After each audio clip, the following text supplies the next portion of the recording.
Hello there, my name's Annette with Sunbeam Fabric Art. Welcome to my channel. In my last video, I showed you a couple of great thrift store finds. Today I'm going to show you how I used up some of my fabric bolt, plus that red denim that I found at the thrift store.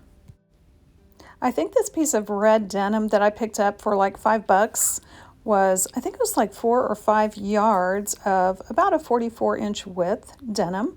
And I'm making sure it is long enough and wide enough.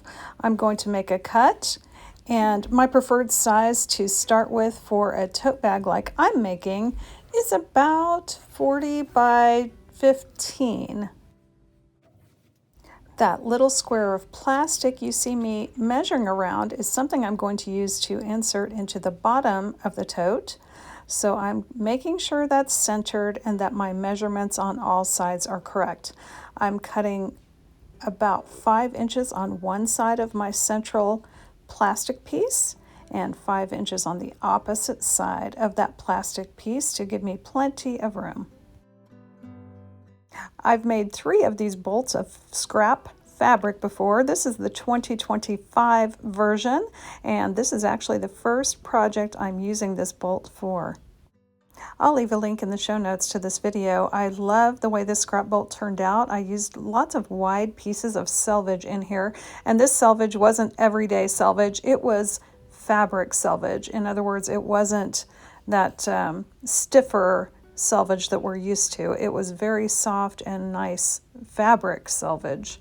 I did not want to throw that away, so I was able to incorporate long strips of that into this scrap bolt.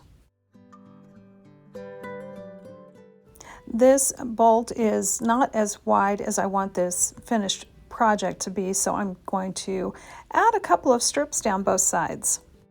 These strips of little blue fabrics that are stitched together were left over from a quilt I made some time ago, and I'm glad I can get these used and into a project. I went to my stash and I found a couple of straps that I might want to use for this bag. I picked the plain white strap, and then I threw down a little leftover zipper that came out of something else. I think I'm going to make an inner zipper pocket, not sure yet. But I did grab a little bit of scrap fabric, just in case.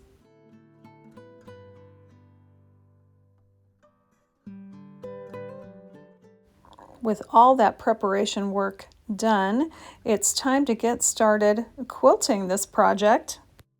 This is where having a bolt of scrap fabric ready to go really shows its worth.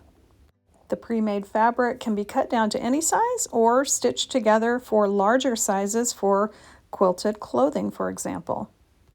To make my inner pocket, I'm not going to do anything fancy here. First, I'm going to take these 2 scraps of fabric, stitch them together.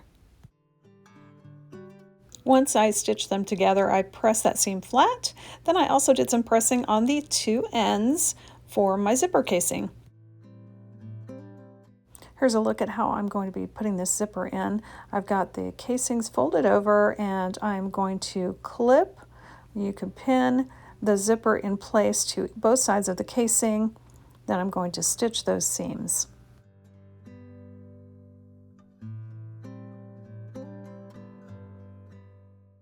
After I get the first side stitched, I'll be clipping and stitching the other side of the zipper. Here's what that looks like after I stitched the first zipper casing side down, and I've got the second side clipped into place, and I did a little manipulation to make sure the stripes were lined up. Here is a look after I stitched that second zipper seam, and you can see I've got my zipper pull there on the inside of where I stitched. Now, all I'm going to do to make this zipper pocket is fold under one side, fold under the other side, and top stitch it to the inside of my bag where I want it.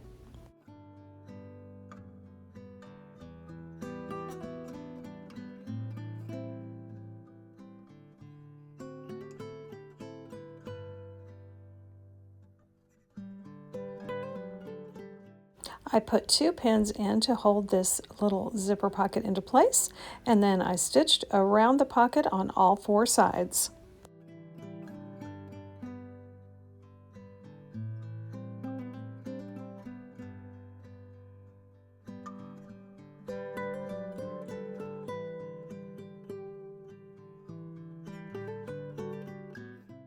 Next, I went to the front of the bag, and all I did first was stitch those side pieces of scrap fabric onto both sides of my bolt fabric.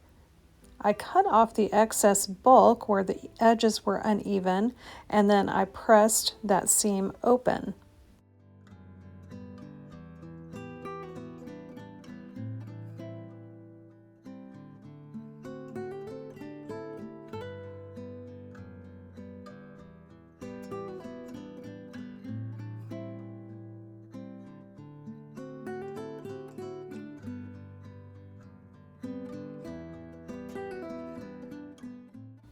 Next, I trimmed the sides of the bag to get a nice straight edge.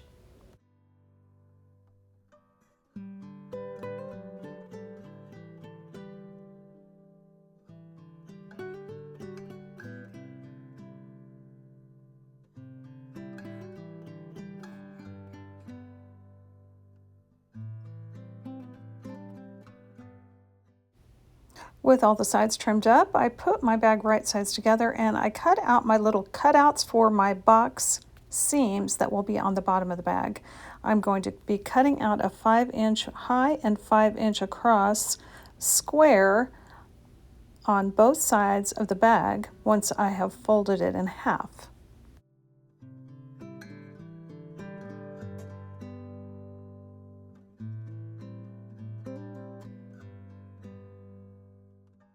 I'll leave a link in the description to let you know what I did with those little 10-inch by 5-inch cutoff pieces.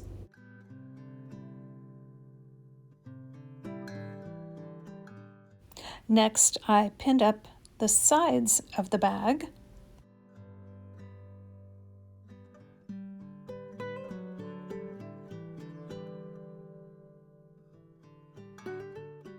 Next, I took this to the sewing machine and stitched up both sides of the bag. And you're going to notice here as you get a close-up of the finished stitching, this is a nice wide seam. I think it's about a 1/2 inch. I wanted to make sure all loose ends of the scrap pieces did get caught up in my seam. Next, I'm going to trim this fabric very, very close to my stitch line. Once I got that trimmed, I took it back to the sewing machine again, and I stitched along both of these seams a second time with a blanket stitch or an applique stitch, whatever you want to call that stitch. Now it's time to take care of those box corners. I am going to open up the seam and match up the bottom center of the bag with my side seam. Just like the side seams, I'm going to stitch a nice wide straight seam, trim very close to that seam, and then go back over that seam with that blanket stitch. Here is a look at the finished 2 box seams.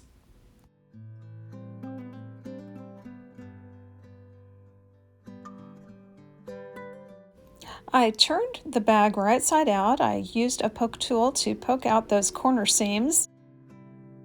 If you notice when you're turning your bag right side out that you have some fabric poking out of the seam, you can always just go back over that seam again. I have some pieces of plastic mesh that I like to use for grocery totes. I place those in the bottom. It makes a nice sturdy base and the bag will stay sitting up. So I place that plastic mesh down into the bottom of this bag, and what you see me doing here is rolling down the sides of the bag. Then I'm going to take this to the sewing machine and I'll show you what I do. I treated the holes in this mesh kind of like a button. I used a zigzag stitch with a 0 stitch length and just did a back and forth to tack down this plastic mesh in about 4 places.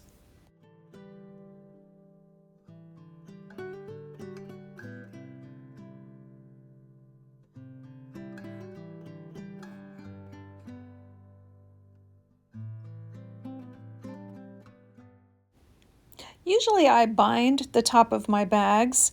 In this case, with just 2 layers of fabric and no batting, I decided I'm just going to fold this over twice and top stitch it down.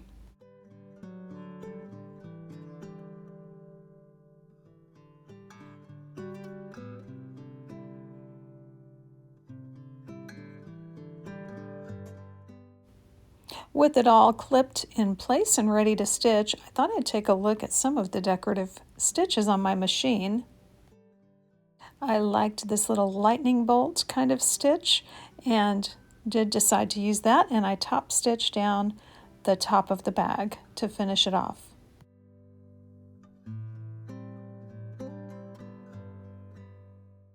Next, I cut my white nylon strap in half. Then on those cut ends, they tend to fray. I took a match and I singed the ends. That makes the nylon melt so it will not fray.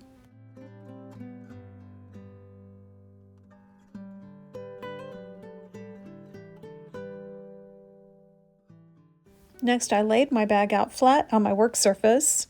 I used my ruler to line up this strap exactly where I wanted it to be, pinned those strap ends in place.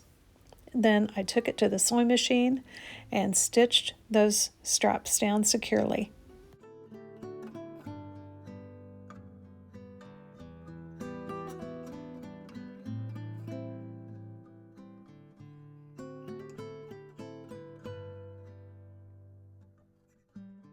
Usually when I'm attaching straps to a bag, I stitch a U shape. I make an X at the bottom of the strap and an X at the top of the strap where it attaches to the top of the bag.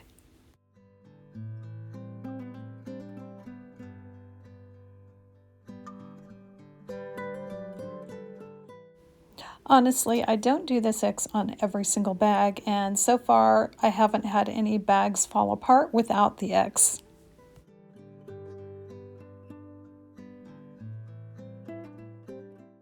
It's so fun to have this scrap bolt fabric ready to go to make a project at the drop of a hat. I had this red denim and I knew I wanted to try to make this bag with my bolt fabric, and I just love it. It turned out great and it has since found a good home. Thanks so much for joining me today, and I hope to see you back again real soon. And I hope you enjoyed this little cameo from Blaize.